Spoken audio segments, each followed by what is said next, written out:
दोस्तों central university of south Bihar basically ये गया में है और ये यूनिवर्सिटी एक तरह से वरदान से कम नहीं है। स्पेशली अगर मैं बिहार के बच्चों के लिए बात करूँ तो, क्योंकि बिहार में जो बाकी यूनिवर्सिटीज है उनकी क्या कंडीशन है ये किसी से छिपी नहीं है, चाहे वो मुजफ्फरपुर यूनिवर्सिटी हो या फिर और कोई और यूनिवर्सिटी हो। हालांकि ये अलग बात है कि पिछले कुछ वर्षों में इन यूनिवर्सिटीज की भी हालत कुछ ठीक हुई है पहले के मुकाबले। सो बेसिकली इस वीडियो में हम बात करने वाले central university of south Bihar गया के बारे में। सबसे बड़ी कंफ्यूजन एडमिशन का क्या प्रोसीजर है। देखो एडमिशन का तो प्रोसीजर जो भी है मैं आगे डिस्कस करूंगा और ये कंफ्यूजन तब तक आपको बना रहेगा जब तक कि कुछ ऑफिशियल नोटिफिकेशन नहीं आ जाता है।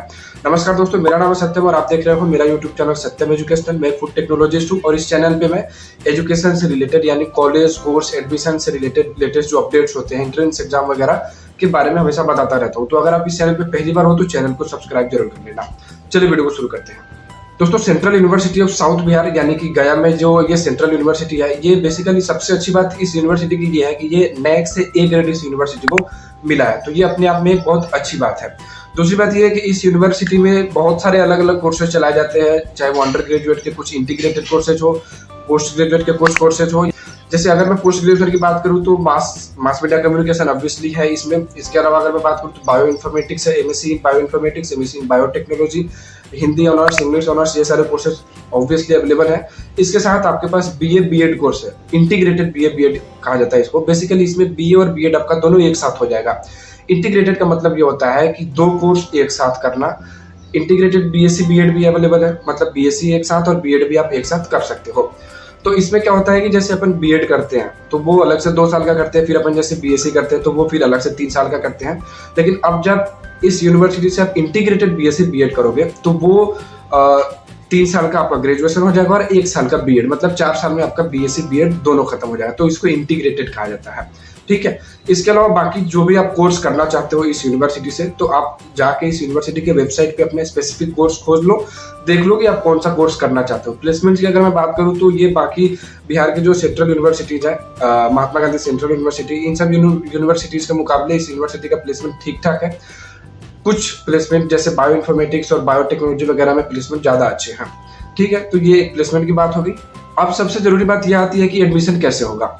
देखो जैसा कि मैं हर वीडियो में आपसे कहता आ रहा हूँ कि एडमिशन के लिए CUCET होना है।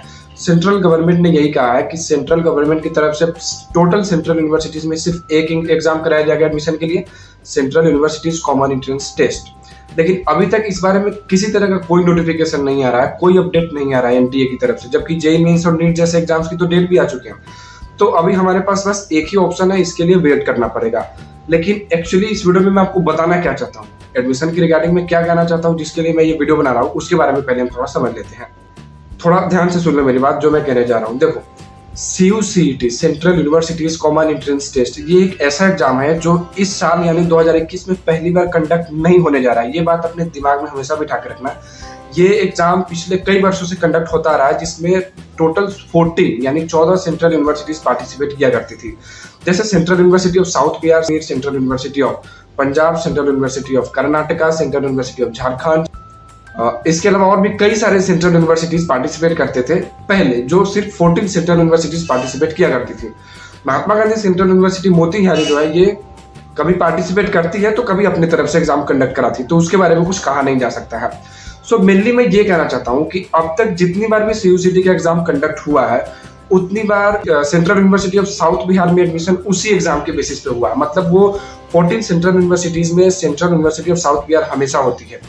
तो एक बात हमेशा अपने माइंड में बिठा के रख लो, चाहे CUCET कितनी भी लेट क्यों ना हो या उसमें कोई भी चेंजेस क्यों ना हो, central university of south Bihar की अगर जब भी एडमिशन की बात आएगी तो इतना फिक्स है, इतना अपने दिमाग में मेंटेन करके रखो कि वो CUCET के बेसिस पर ही होना है। ऐसा हो सकता है कि CUCET के बेसिस पे दिल्ली यूनिवर्सिटी, BHU या इलाहाबाद जैसे सेंट्रल यूनिवर्सिटीज पार्टिसिपेट शायद ना भी करे, ऐसा बिल्कुल हो सकता है। या इवन कई सेंट्रल यूनिवर्सिटीज ने भी तो अपना एग्जाम कंडक्ट भी कराना शुरू कर दिया, एप्लीकेशन फॉर्म भी रिलीज कर दिया, जैसे मिजोरम यूनिवर्सिटी वगैरह, उसके ऊपर मैंने वीडियो डाल दी है तो आप देख लेना एक बार। तो ये हो सकता है कि कुछ यूनिवर्सिटीज पार्टिसिपेट नहीं करे, लेकिन CUCET के बेसिस पर ही आपको central university of south Bihar में एडमिशन होगा। ऐसा इसलिए मैं कह रहा हूँ क्योंकि पिछले कई वर्षों से सिर्फ इसी एग्जाम के बेसिस पे इस यूनिवर्सिटीज में एग्जाम होता रहा है और आगे भी होता रहेगा। ये अलग बात है कि एग्जाम थोड़ा लेट हो सकता है।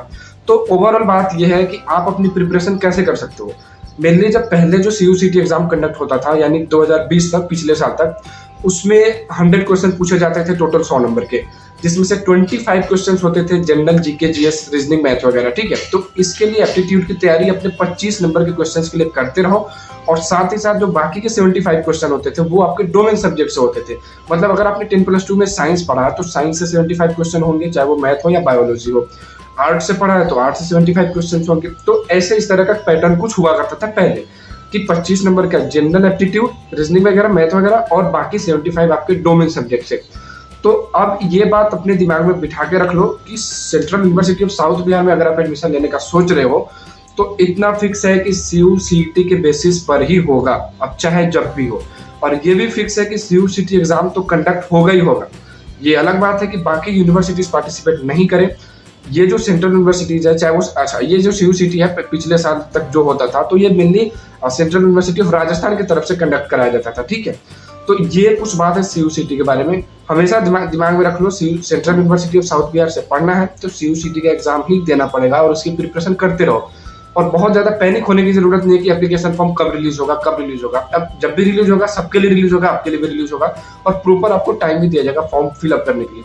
तो आप बस अपनी प्रिपरेशन पे जोड़ दो, अपनी तैयारी ज्यादा अच्छे से करो, ना कि ये पैनिक हो जाओ कि अभी तक फॉर्म ही नहीं आ रहा, कुछ पता ही नहीं चल रहा। ऐसे में आप अपनी प्रिपरेशन छोड़ दोगे तो ये भी एक अच्छी बात नहीं है, फिर आप पीछे रह जाओगे। तो ये central university of south Bihar के बारे में कुछ अपडेट था जो मैंने सोचा कि आपको देना चाहिए। उम्मीद करता हूँ कि इस वीडियो से आपको थोड़ा क्लियरेंस मिला होगा कि CU/CET के बेसिस पर ही central university of south Bihar यानी CUSB गया में आपको एडमिशन मिलेगा। ठीक है, अगर आपको फिर भी कोई कंफ्यूजन हो तो आप मेरे को नीचे कमेंट सेक्शन में कमेंट कर लेना, मैं उसकी इमीडिएटली रिप्लाई करने की कोशिश करूंगा। हालांकि जब तक कुछ नोटिफिकेशन ऑफिशियली नहीं आता कुछ कहा नहीं जा सकता है, लेकिन अपनी तैयारी जारी रखो, रीजनिंग वगैरह पढ़ते रहो। ठीक है, उम्मीद करता हूँ ये वीडियो आपको पसंद आया होगा। अगर अच्छा लगा हो तो वीडियो को लाइक जरूर कर देना। पूरा वीडियो देखने के लिए धन्यवाद।